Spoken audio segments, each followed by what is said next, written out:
สบายดีไม่ได้ขอสอบเดี๋ยวนี้ก่อนสบายดีจะซื้อยังซื้อโจมาแต่ใส่มาแต่นี่ก็รัฐวอชิงตันสเตทที่ยามลูกเมียอยู่ที่เฮ็ดจะได้จะมาเจอกันเนี่ยเจอไอ้แค่นี้ข่อยขี่รถพาไปนานมากเพราะว่าข่อยอยู่อันนั้นแท้ข่อยเขาไม่ดีตลอดแล้วก็เพิ่งส่งเพิ่งอยู่ตลอดนะข่อยว่าโอ้ยมือนึงสิได้เจอเขาอยู่พวกก่อนข่อยสิกลับนะพวกนี้ข่อยขี่มากข่อยขี่มากกว่า10 รอบแล้วแค่ตลาดเนี่ยผมไปเอ้า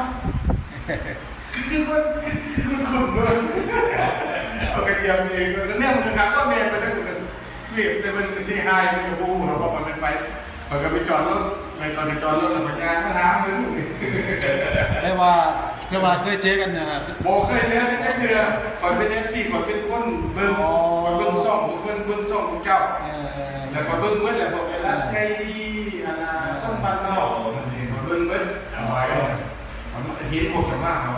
ท่านข่อยเนี่ยข่อยมาเล่าตลอดเคยเห็นกันอยู่YouTube เนาะเคยเป็นคน YouTube โอเคแต่ว่าเขาเห็นกันอยู่เขาเป็นสมองเคยอยู่จังเนาะผมเคยเห็นเจ้ากันว่าผมเป็นคนต่างอยู่ไหนเรามาจากต่างประเทศเลยคนก็ว่าทุกปีว่ามีลูกมีเมียอยู่เลยอ๋อสมาโดนประเด็นเนี่ยสมาเนี่ยคนว่าเที่ยวนี่คนว่า6 ทิศแล้วไม่เห็นเดียวเลยตรงนี้ครับไปเลยเมื่อไรกลับไปที่26เนี่ยมาในเดือน1เลยเอาจังไดก็เบิ่งแย่งกันพุ่นละยินดีกันเลยยินดีได้มุงจักกันแล้วเลยเนาะเอางานที่บ้ามันมีมันตรงไหนก็เลยซื้อเบียร์บาร์ดีแกบาร์ดีแกนซื้อเบียร์มาใส่กันซุ่มกันเนี่ยหาที่เอาว่าถ้าเป็นดินเอาแหละมันขอไปเบิ่งเยอะเหมือนกันโอ้เวียนไปแล้วเอาคนนึงเจอไปคนนี้ก็บ่เป็นคนละคนเบิ่งของเจ้านี่สอนภาษาอังกฤษให้เด็กน้อย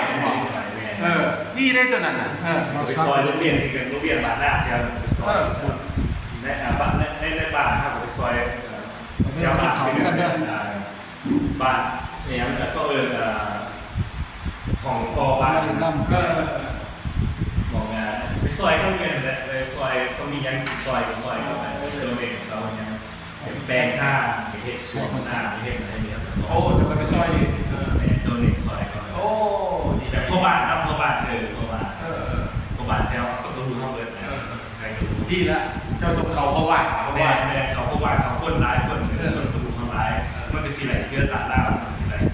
ผมก็จะถามพวกเจ้าเรื่องเกี่ยวกับเสื้อสารลาวแต่ว่าต้องในยูนี7 ปีดาว2 ปี2 ปีต้องในยูมองเดียวก็ต้องง่ายตามมันขึ้นน้ำแบบว่าเข้าแบบมันขึ้นน้ำแบบว่ากระทำผมมีเหลืองไปแล้วไม่ได้ยูทูบไม่ได้นะYouTubeไม่ได้นะนี่ไอ้ซักมาเยี่ยมยามนะครับสบายดีซักมาซักของ13เราซ้ำหนักไม่ต้องจะบ้าแล้วซื้อโจได้เนาะซื้อโจว่าแต่คนจะมีสินี่แหละเขามายามเขามีเดี๋ยวเขาบอกทุกแบบเขามีลูกมีเมียอยู่ที่เขามาทุกปีข่อยก็มาสางอยู่แค่นี้แหละอยู่ประเทศลาวนี่แหละ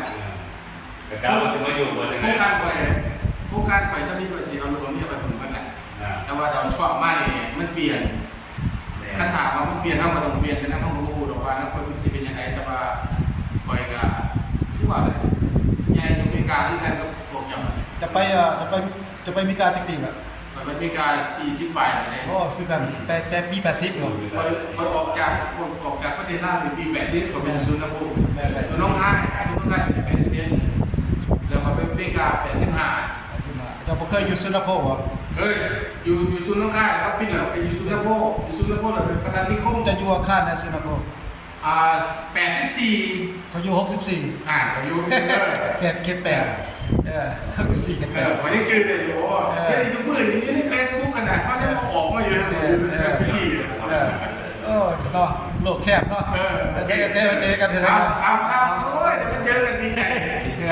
มาซักไอ้เนี่ย เดี๋ยวนะเดี๋ยวอย่าไปenjoy เรา enjoy เอา ไอ้เรื่องเออ บอกเจอแล้วคุณพยายามนะตามไปเองก็เลย โอ้ยไม่ใช่ว่าเพิ่งสอบของเราอยู่ก่อนยังพอท่านได้เพิ่งสอบเพิ่งตอนนั้นพอท่านได้เห็น เพราะถ้ากระเฮ็ดเพิ่นนะเขาออกเพิ่นนะเขาคลิปออก โอ้โอเคนี่ดีกว่ากันสิไม่ใช่สกายทั้งซับสกายใช่ไหมเออ ตัวที่สองที่มันสองยังกับสอง ต้องคอยส่อง